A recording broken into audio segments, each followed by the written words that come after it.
Viidiyoo kaleessa waa'ee paaspoortii irratti hojjedhe obboleetti keenya gaafii na gaafattee paaspoortiin kooyi kan jettee na gaafattee viidiyoo hojjedhe irratti obboleewwan koo ammallee gaafii na gaafatanii jiru. Gaafii kee obboleetti koo hanga dhumaa dhaggeeffadhu siif hin deebisa. Akkasuma ijoolleen immoo akka isheetti illee hanga dhumaa dhaggeeffadhaati irraa waa barattu irraas barachuu dandeessu jechuudha. Yoo boos hin galles immoo gaafachuu dandeessu. Komentiin banaadha sin jedha. Egaa gaafiin obboleetti keenya akkas jedha.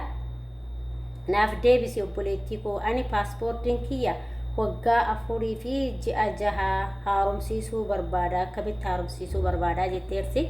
Akkamitti haaromsiifachuu barbaada. Paaspoortii koo haaromsiisuun barbaada jettee dhumachuudha fi ji'a 6 qabda jechuudha. Waggaa 4 fi ji'a 6 argateen booda dhumachuudhaaf ji'a 4 ji'a 6tu si hafa jechuudha. Waggaa 5tti kan dhumatu paaspoortiin jechuudha. Kan duraanii haarofti immoo waggaa 10 jedhamee warri haarofta baafatee dhufee nagarreen garuu warri haarawaa waggaa 10 jedhanii jedhee bahee jira. Warri immoo duraan baafanne warri duraanii kun waggaa 5 jechuudha. Waggaa 5 nan beekanii jechuudha. Na obboleettii koo erga haaromsiisuu barbaadde akkas ji'a 2 gaafa sii hafuu gaafa ji'a 2 sii hafuu maatii ofii keetii kan haaromsiistu yoo ta'e yookiin immoo isaan maatii sun bira jira yoo haaromsiistu ta'e wanta bakka biiroo dhaqanii biiroo jechuudha. Biiroo bakkuma biyya ati jirtu bakka Itoophiyaan hojjetu biiroo Itoophiyaa jechuudha. Achi dhaqanii achitti haaromsiisuu jechuudha. Haaromsiisuu yoo isin jedhu xaxxee foormii hunda hin guuttaa hin farramtaa asii Itoophiyaa deemee Itoophiyaadhaan immoo gara nasii dhufaa jechuudha. Ashamaa akkam jirtu hordoftoota kabajamtoota chaanaala kootii kan biyya keessaa kan biyya alaa bakka jirtetti nageenyi waaqayyo isin yaa baay'atu akkam jirtu ana obboleettiin keessan nagaa guutuun qaba galata waaqayyo isin illee baga nagaa taatan baga jiraattan jecha. Egaa warroonni immoo mana kanaaf haarawaa taatan sabiskiraabii gochuudhaan maamila keenya ta'a. Akkasuma immoo warri ta'aa jirtanis galatoomaa ulfaadhaa isin jedha. Gara gaafii obboleettii keenyaa isin dubbiseetiin jira. Obboleettii koo yaa rakkoo hin qabu haaromsiisuu hin dandeessa. Bakka ati jirtu biyya ati jirtu yoo Saawudis jiraatte yoo immoo Dubaayis jiraatte yoo fakkeenyaaf Dubaay jiraatte fakkeenyaaf ijoolleen Dubaay illee haaromsiisuu hin danda'u. Fakkeenyaaf ijoollee Saawudii illee hamma haaromsiisuu hin danda'u. Warri ala jirullee hamma haaromsiifachuu hin danda'a. Yoo paaspoortii fudhatanii kan badan ta'e fakkeenyaaf Saawudii keessatti ijoollee fudhattee baate haaromsiifachuu hin danda'u jechuudha. Haaromsiifachuu hin danda'u jechuudha. Walumaa galatti illee fakkeenyaaf yoo Dubaay illee jiraatte ijoolleen guuteera ijoolleen baay'eedha gara tuktukiitiin gara garaan ijoollee himachaa jiran jechuudha. Warroonni paaspoortii saadasiisan illee jechuudha. Saadasachuu hin dandeecha yookiin immoo warra ati bira jirtu bakka biiroo keenyaa bakka biiroo Itoophiyaatti hojjeta hundumtuu biiroo Itoophiyaa biyya hundumaa hin jirre waan ta'eef bakka san dhaqxee waliin dhaqanii waliin dhaqxee farrabtee paaspoortii qarshiin haga kaffalamu kaffaltee an akka Saawudiitti tan beeka malee akka gara biyya biraatitti hin beeku. Biyya biraatitti hin beeku dhugaa dubbachuuf akka Saawudiitti tan beeka malee an akka ofii kooti haaromsiifattetti an qarshii ofii kooti hin kaffalle kan kaffale maatii ani bira jiruudha. Maatiin an bira jirutu qarshii kaffale jechuudha. Ifama daa'imaa kan irraa ka'e jechuudha. Ani akka kiyyatti gaafasitti immoo ani ofii kooti wajjin deemeetiniin wannoo dhaqee biiroo Itoophiyaa dhaqee jechuudha. Biiroo Itoophiyaa hin jiraas jechuudha. Saawudii keessa Riyaad jira. Riyaad dhaqee achitti baay'ee fagaata jechuudha. Achitti dhaqnee isaa wajjin maatii kiyya kana wajjin dhaqnee achitti waa hundumaa ulaagaalee nu guutee namtichitu qarshii isaa kaffalee jechuudha. Namoonni tokko tokko immoo qarshii kee kaffaltee isaa agarsiisatta malee siin kaffalan jechuudha. Warri gaarii yoo ta'e garuu warra santu sii kaffalaa jechuudha. Iqaamaa garuu asumatti saadasiisu bakkuma magaalumatti jirtutti na saadasiifama jechuudha. Biiroo Saawudii keessatti saadasiifama inni rakkoo hin qabu. Garuu immoo paaspoortiin keenya kan saadafamu dirqama biiroo keenya jechuudha. Biiroo keenya biiroo Itoophiyaadhaaf ejjetee jiru biyyoota hundumarraa hin jira waan ta'eef achitti dhaqxee yookiin ofii keetii yoo saadasiisetti achi dhaqxee paaspoortii keetiif qarshii kee hanga amma immoo hanga isaan beeku yeroo na saadasiisan immoo bakka akkuma birreedha akkuma jedhaa 600 fi homaa jechuudha. 600 fi birrii 30 meeqa waan akkasiitti saadafamee jechuudha. Kanaaf ofii keetii saadasachuu hin dandeessa namni yoo si geesse iddoo biiroo sanii. Akkasuma immoo maatii bira jirtullee akkasuma immoo ijoollee illee hin jiru. Ijoollee hamma haaromsiisaa jiran hin jiru Saawudii keessatti. jechuudha warroon hojjetanii jiru warroota akkasii sanniin jechuudha. Garuu kan akkasii kana baay'eellee ani namanuu warroota akkasii qarshii sinaachuu danda'u maatii bira jirtu fi ofii keetii yoo waan si geesse jechuudha. Baay'ee garuu warri riyaad keessaa rakkoon qabu warri riyaad irraa fagootti xiqqooshi goddaama malee jechuudha. Innaa kanaaf akkasitti asaaddasachuu hin dandeessa obboleetti koo rakkoon qabu ati ji'a ja'a hin qabdaa jechuudha. Yoo asaaddasiisattee galuu barbaadde yoo booddee bu'uu ani yoo jette mumaa rakkoo hin qabu jechuudha. Dhiisuu dandeessaa hin galta jechuudha. Yoo inni dhumachuuf ji'a tokko iyyuu hafe galuu dandeessa jechuudha.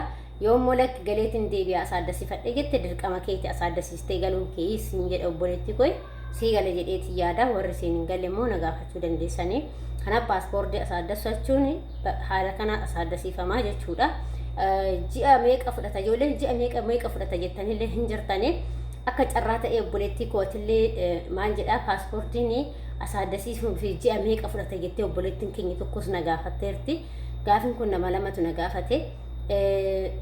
Yaa akkuma wannaati akkuma carraati garuu ji'a lama akka gizee duraan isanii mati paaspoortiin jechuudha. Ji'a sadiitti illee deebuu danda'a, afuritti illee deebuu danda'a, shanitti illee deebuu danda'a. Garuu hin turas natti fakkaatu amma jechuudha. Duraan yeroo anaa san xiqqoo hin ture jechuudha. Amma garuu beeku ji'a lamattis deebuu danda'a. Gifaa bilji'atti illee kan deebuun jira, ji'a lamattis kan deebuun jira, ji'a sadiittis kan deebuun jira. Akkuma bakka warri biiroo sitti himan jechuudha. Ji'a akkanaatti siin jedhu isaanuyyuu lakkoofsa keessii kennu, lakkoofsa isaanii sii kennu gaafa paaspoortiin kee dhufe isaanuu sii dawwalu dhattee fudhachuu qofa jechuudha. Paaspoortiin keenya immoo asii achi waa asitti saaddafamu Itoophiyaa deemaa jechuudha. Foormii guunnee Itoophiyaa deemaa jechuudha. Itoophiyaa deemee Itoophiyaatti saaddafamee as deebi'ee gaafa as deebi'ee immoo nuu bilbilanii dhannee fudhannaa jechuudha. Akkasuma nama fakkeenyaaf guyyaan dhaqisanii asitti foormii guutee ture. Foormii isaa guutetan ture asitti jechuudha. Asitti foormii guutee waa hunda isaayyuu qarshii waan hunda isaa kaffalee lakkoofsa nuu kennanii kan kootis fudhatanii kan namtichaatis fudhatanii bakka biraan gallee bakka gaafa nuu deebi'u namtichatti bilbilanii ani dhaqne jechuudha. Namticha dhaqee fuudhee jechuudha. Maaliif kalaasa waan naquuf hin qabu ka ani guyyaa saniyyuu bakka biiroo gaafa dhaqxu immoo waa hunda si gaafatu. Sobaneetii bar fakkeessuudhaaf malee gizee ati rakkatteetti bilbiltee homaa siin godhan garuu gizee fakkeessuudhaaf damoosa sii kennu maal sii kennu jedhanii oduu isaanii namatti yaasu warri sunniin jechuudha. Warri biiroo keessaa jechuudha. Akka waan ofii isaaniitii bakka wama rakkatteetiin waan si godha waan mabee warra ati bira teechu achitti argassanii fi an akkas naan jedhanii turan yeroo san jechuudha. Eeyyannaa kennu lakki warri koo gaariidhaan jedhe osoo rakkadheetti bilbile ta'eeti homaa silkii takka nama jalaan kaasan nama beenu ijoollee keenya rakkisaa jira. Garuu gaafa achi dhaqanii of fakkaabbatanii damoosa sii kennu siin jedhu jechuudha. Kanaaf obboleetti koo achi galuu hin dandeessaa. Paaspoortii keessas hojjisiifachuu hin dandeessaa jechuudha. Walumaa galatti an akka sooditti ta'e 600 marra siffixu 600 bakka waan xiqqoodha jechuudha. Akkan gisee asaaddasiisetti duraan 200 ture. Duraan gisee duraan 200 ture jechuudha. Amma immoo dabalee jira waan hundatu dabalee waan ta'e paaspoortiin duraan 200 ture. Dafee sii deebi'aa garuu asaaddasiisan jechuudha. Amma immoo dabalee waan hunda qaba akkuma biyyootuma hundatu dabalee waan ta'e. Kanaaf asaaddasiisaa akkasitti asaaddasiifatta obboleetti kooyi.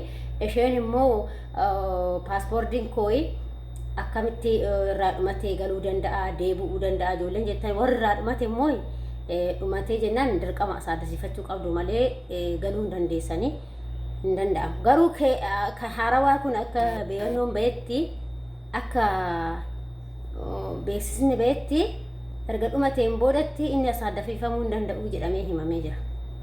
Akkas jedhanii jiran garuu hangam akka dhugaa ta'e dirqama biiroo dhaqxanii gaafachuu qabdanii biirootti dhaqxanii gaafachuu dhaqxanii yoo immoo saalakki kan addisii kun asaaddafamu kan haarawa malee kan duraanii asaaddafamoo siin jedhani kanas galtanii haarawa baafattanii deebitan hin galama rakkoo qabu.